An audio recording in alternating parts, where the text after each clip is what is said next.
And welcome back to the Best of Kamloops. I'm Jason Mann, and joining me is Kylie Ann Ralston. Coach Kylie, congratulations on the nominations. Thank you so much. I'm honored. You're quite welcome.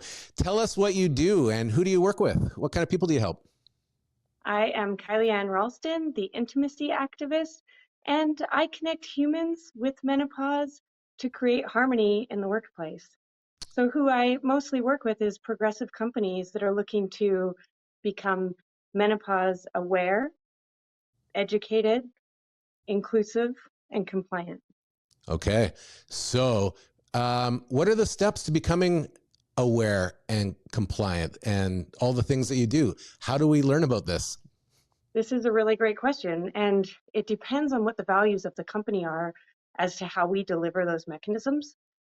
But it mostly starts with getting down to emotional intelligence and a narrative that the company has around around menopause in the first place. And then we go from there. And it can be workshops, it can be working with executive teams, all kinds of things. For a high level, for perhaps men and maybe women too that haven't arrived at this stage in life, what are the key considerations that menopausal people are dealing with that you're bringing awareness to? That's also a great question. I think we live in a society where it's really important that men and women are working together around this phase of our life, and that we're looking at the natural part of it. And I think the biggest issue is that people don't even know it's happening. Perimenopause isn't something we're taught about. I taught sexual health for 14 years, and it never came up. It's like something we think that's going to happen to people that are older, but it's happening perimenopause in 25% of our workforce right now, where we have women that are 45 to 55 years old in these key roles in our organizations, and they start to think that they're losing their minds, or what is happening? Why do they have brain fog? Why is their heart racing? Much like mine is right now.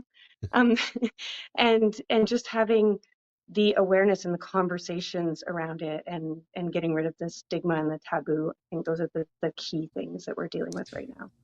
You want people to be comfortable in their workspace and comfortable, in that environment. And obviously people who are going through menopause and create, environmental discomfort as well in terms of just the temperature and all that kind of stuff as well, I imagine, right? Like, so how do you get the most out of an employee when they're struggling with that?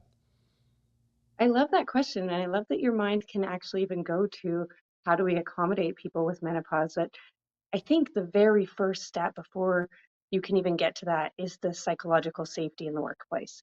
And people have to feel comfortable. And even when we think that our people feel comfortable, there's a level of shame and a level of fear around, am I going to be categorized as someone that can't even do this? So they're all important factors, but there's just so much to it. Yeah. Well, it sounds like you're doing groundbreaking work and you're being recognized for it by people in the community. So congratulations on the nomination and good luck on the voting round. How can people find out more about what you do? I think the easiest way would be to find me on LinkedIn. Okay. Coach Kylie, thank you very much for dialing in and best of luck in the voting round. Thank you very much.